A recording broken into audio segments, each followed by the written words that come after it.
This is Pet Life Radio. Let's talk pets.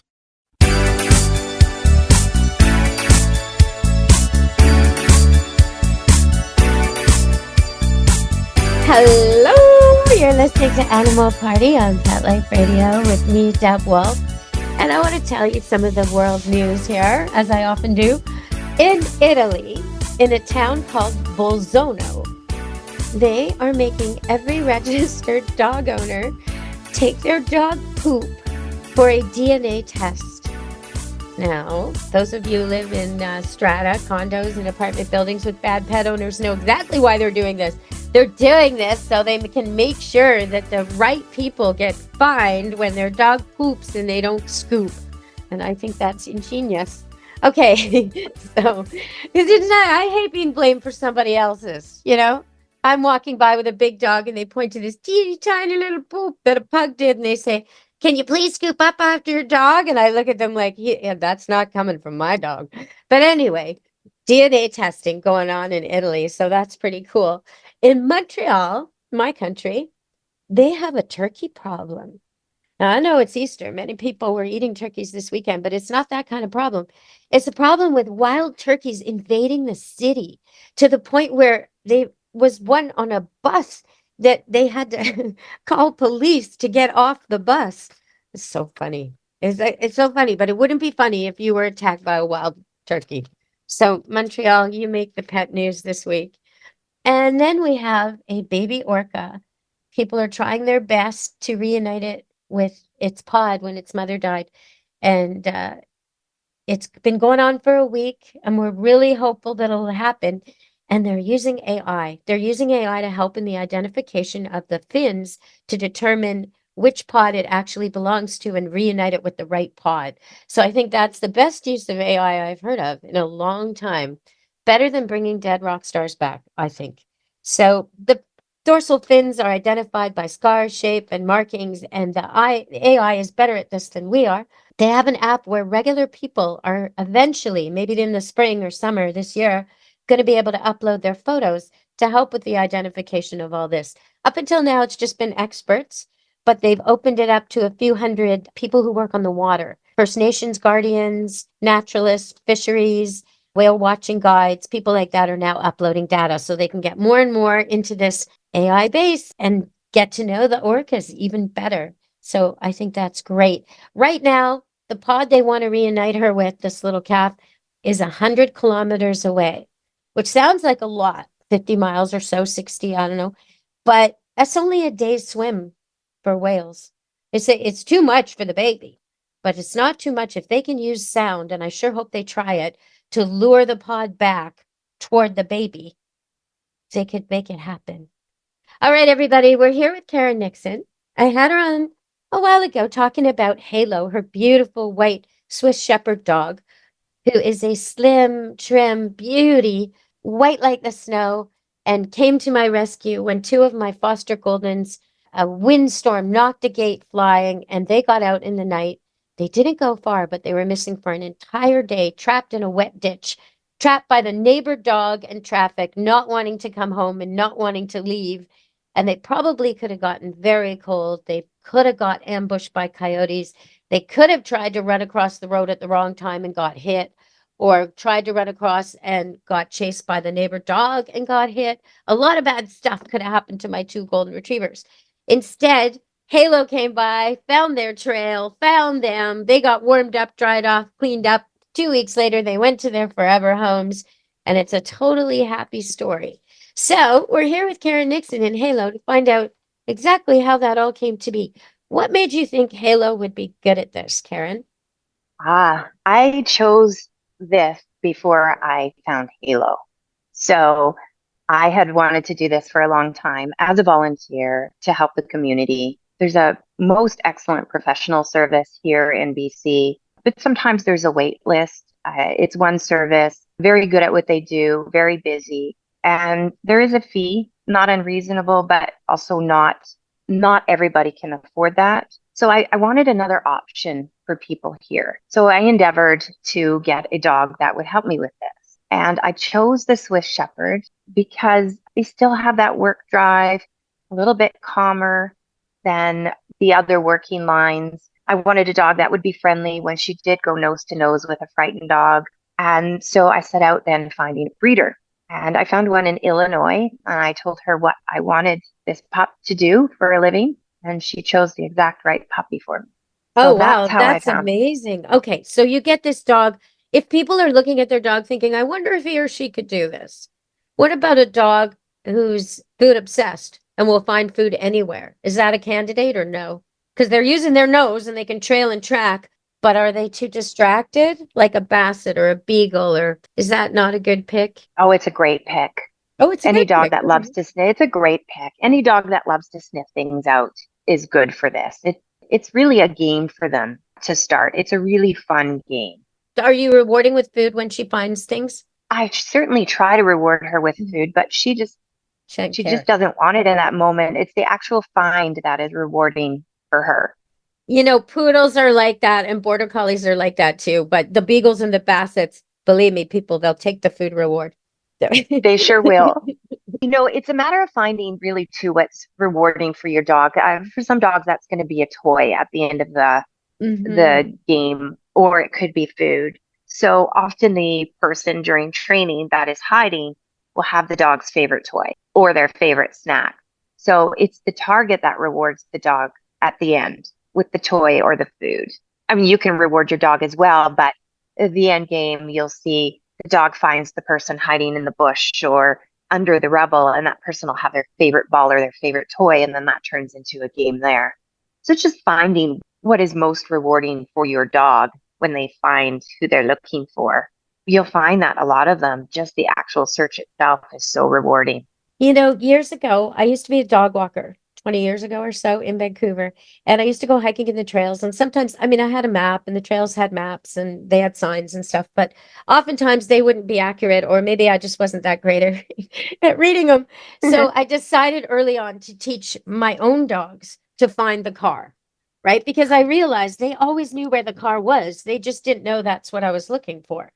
Right. So I would put a cookie on the back of the car, and then I started with, 10 feet from the car, and I'd say, go find the car. And they'd go up to the car and eat the cookie. And then I'd go like 30 feet and then 50 feet. And then I started just to put the cookie on without them seeing it as we left to go on the hike. And toward the end of the hike, I'd put one of them on leash and say, go find the car. And sure enough, they'd always find it. But I noticed my customers picked it up too. And it became a race to the car. They all knew like how to do it. It wasn't some special skill. It didn't take a lot of training. I think almost any dog can do this, perhaps. 100%. Any of them can. Absolutely. They just don't understand when we're lost and upset and everything. They don't realize what's wrong. Because if they knew, they'd help us find our car or find our way home, right? They always know how to get home.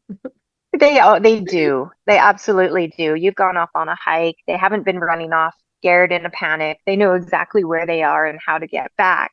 I mean, even worst case scenario, they don't take the shortcut and they just put their nose to the ground and retrace your steps, right? Worst case.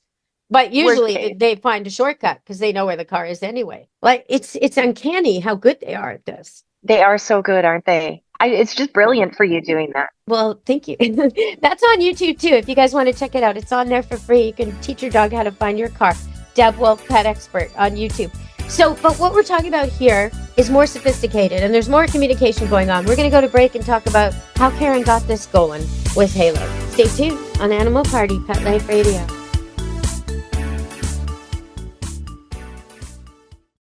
Take a bite out of your competition. Advertise your business with an ad in Pet Life Radio podcasts and radio shows.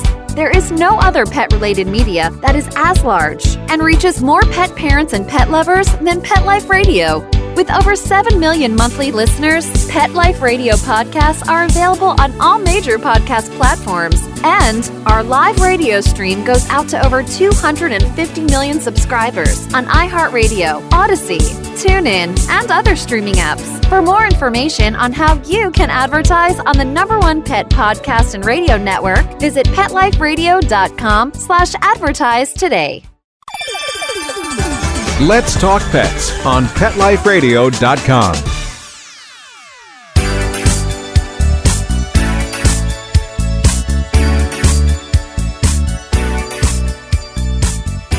Hello, we're back on Animal Party Pet Life Radio.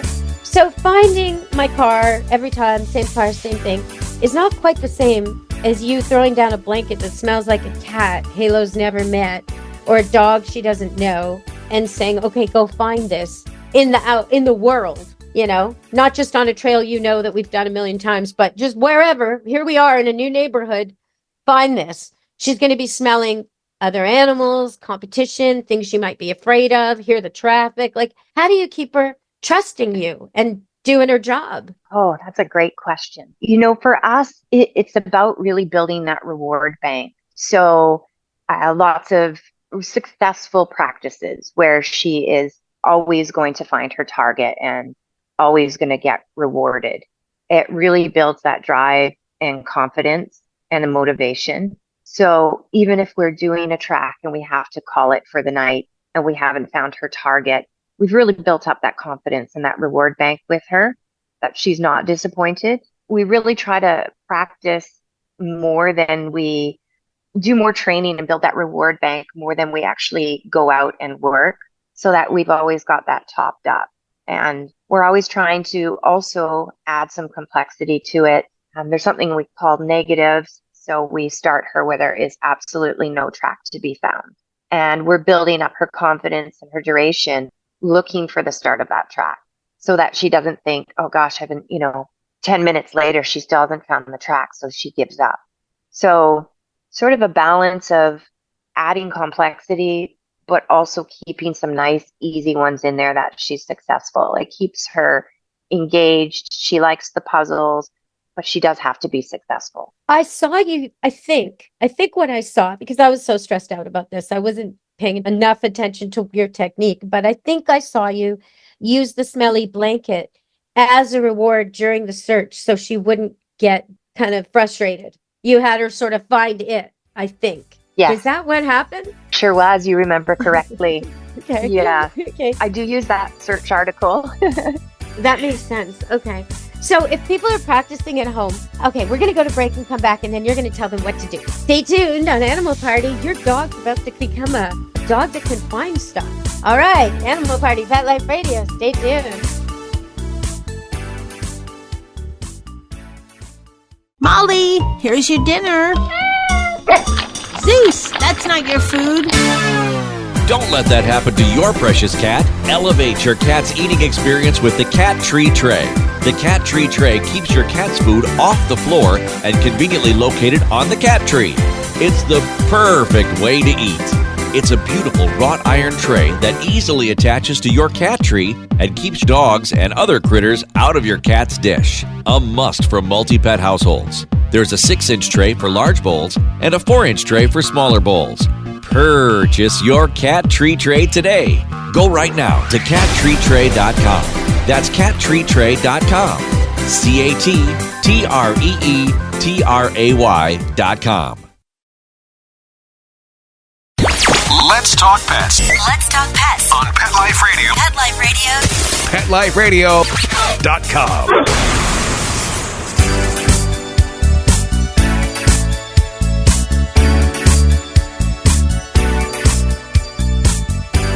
Hello, we're back on Animal Party, Pet Life Radio.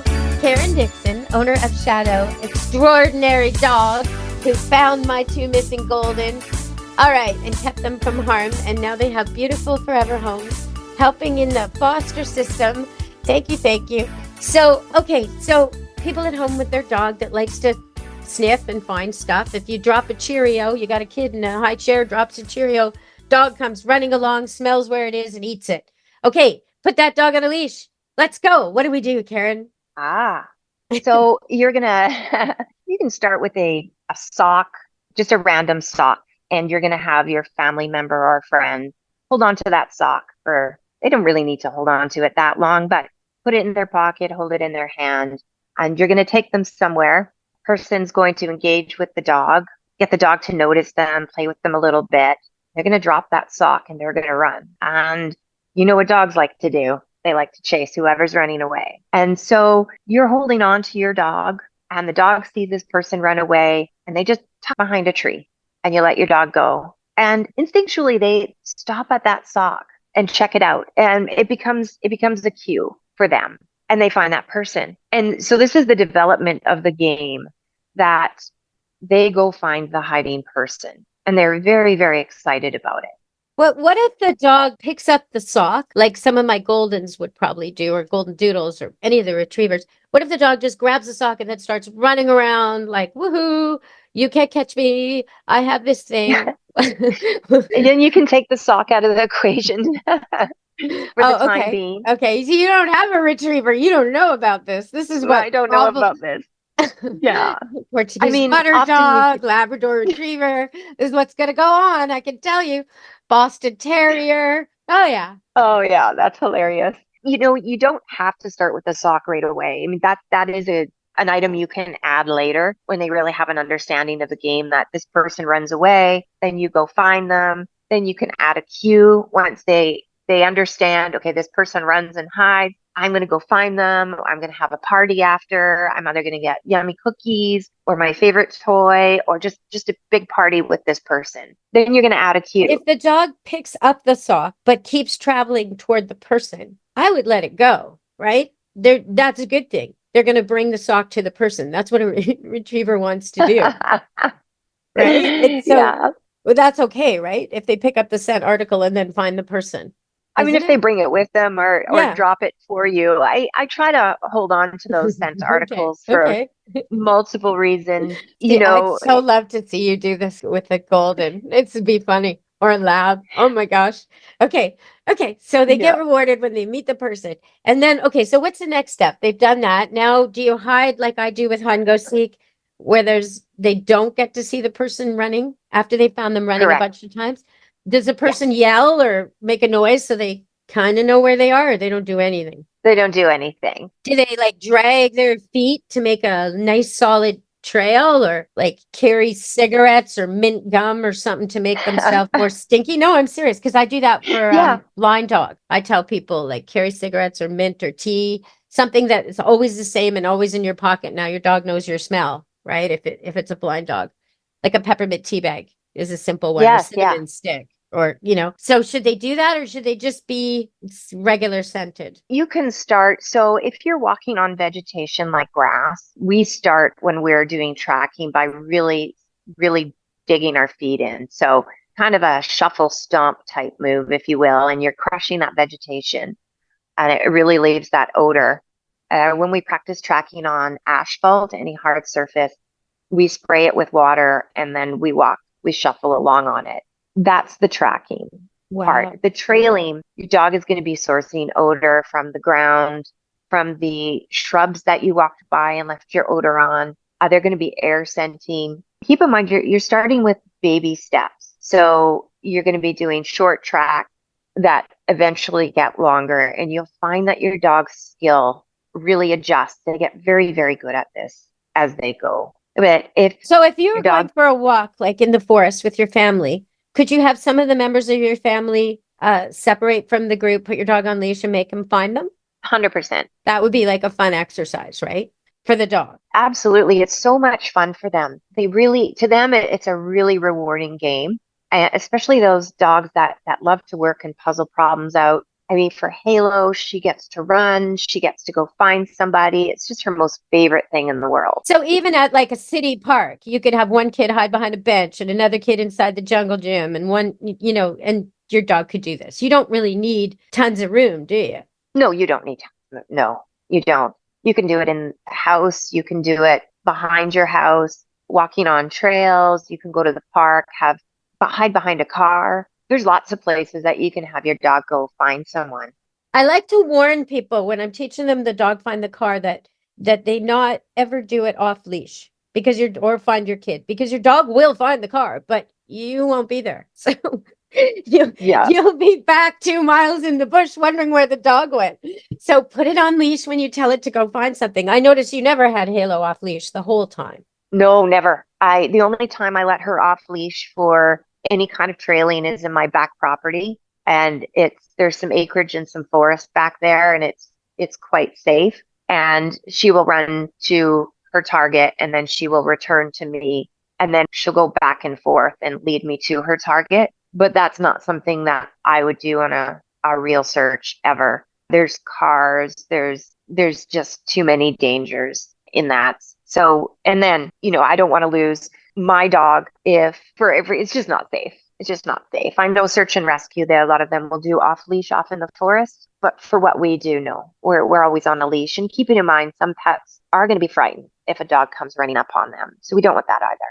Well, even in my case, even though my golden retriever foster dogs loved other dogs, they were pretty freaked out. And when your dog came along, when they barked, they were upset. And I know you wanted to reward Halo by letting her do a little meet and greet. And I said, I don't think so, because they looked absolutely terrified from being harassed all day by the Ridgeback next door. They just weren't in a meet and greet kind of mood. And you were really understanding about that. I think we rewarded her some other way with a different dog or something. I don't remember. With the blanket.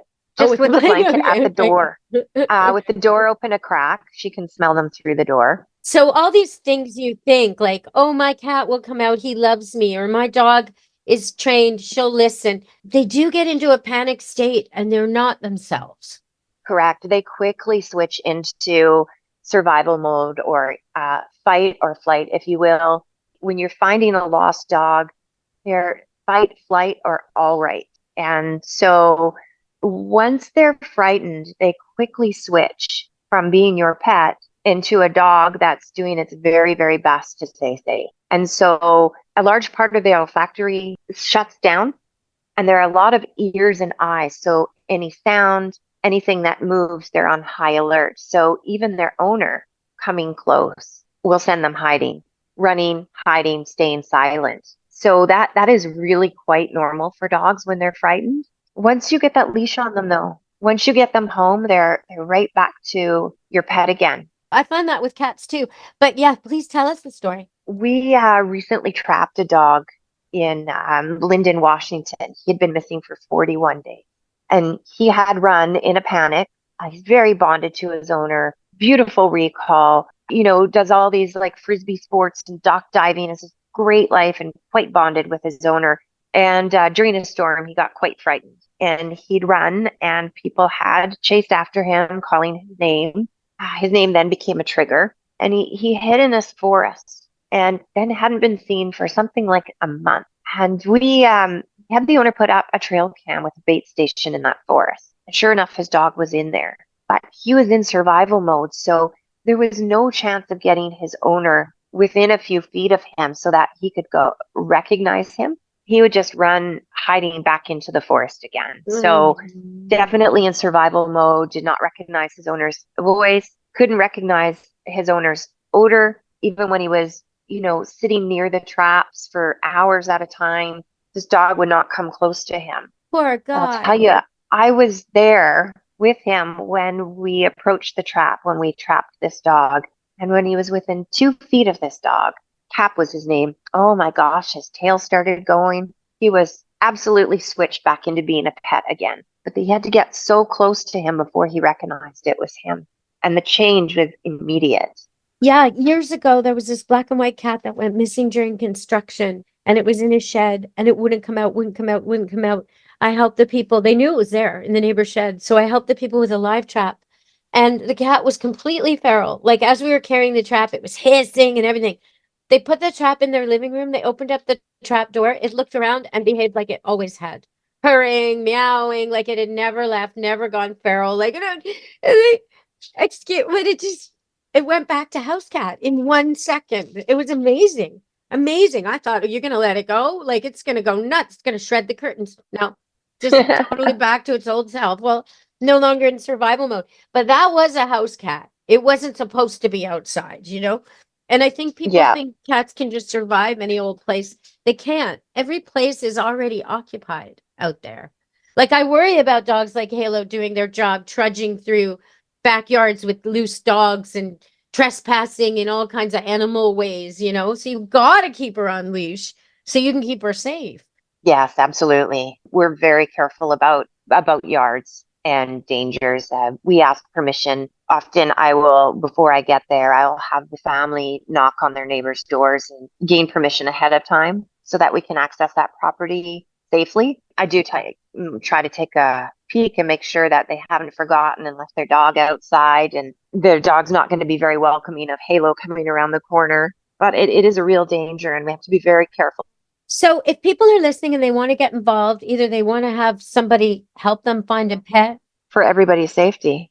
So where would you suggest people start if they're interested in finding out more about this? YouTube has a lot of amazing videos on man trailing is what it's called, or just trailing. And there's somebody locally here that teaches the beginner's course for man trailing. So you can go, I think it's a 1 or a 2 day event, and you do the basics of this man trailing. And her name is Danica Ald.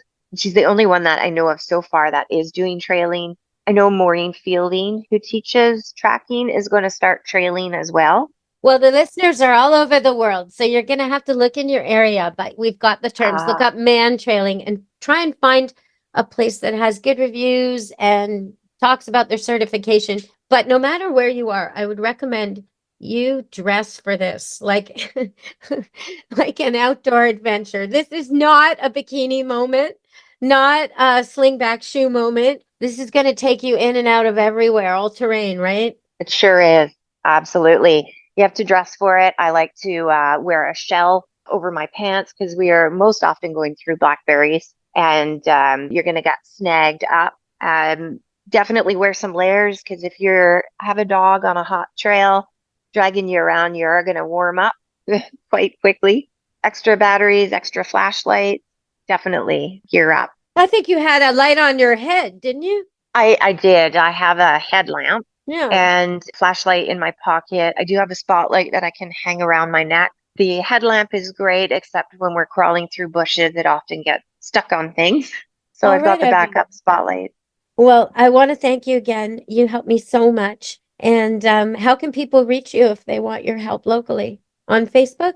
Yes. So 2 of my training partners joined up with me, and we formed a group called the Scent Rescue Team. You can find us on Facebook. We're volunteers. We do work full-time jobs, so we're not always available. We do this on our days off or after work. We're donation only, but there's absolutely no requirement to donate. We really just want this to be about finding the pet and reuniting them. Locally here in BC, we'd love all over the world, really, we would love if other people decided they wanted to be pet detectives, either as professionals or volunteers. If that's something that interests people, they can look up the Missing Animal Response Network. And you can actually take online courses to learn how to be a pet detective. And you can also take an online course that is the full course to training your dog from start to finish in being a pet searching dog. Well, thank you so much for that. All right, everybody. Put your dogs to work finding lost pets, and what happy endings. I mean, Karen, you must get so much joy out of seeing the reunions, really. It's the best feeling in the world. It's the best feeling. You know, you meet people and they're distraught, they're exhausted. They've often been up all night, all day looking for their pets, and you can see that the hope, they're starting to lose hope, and you assure them that, you know, your pet's going to be found. And you can see a little glimmer of hope in their eyes. And then when you find the pet, the relief that washes over them, I can't even describe the feeling. This is exactly what we do this for. Thank you so much, Karen. All right, everybody. From me, Deb Wolfe, to Karen Nixon and Animal Party Pet Life Radio. Be good to your animals. Let's Talk Pets, every week on demand, only on PetLifeRadio.com.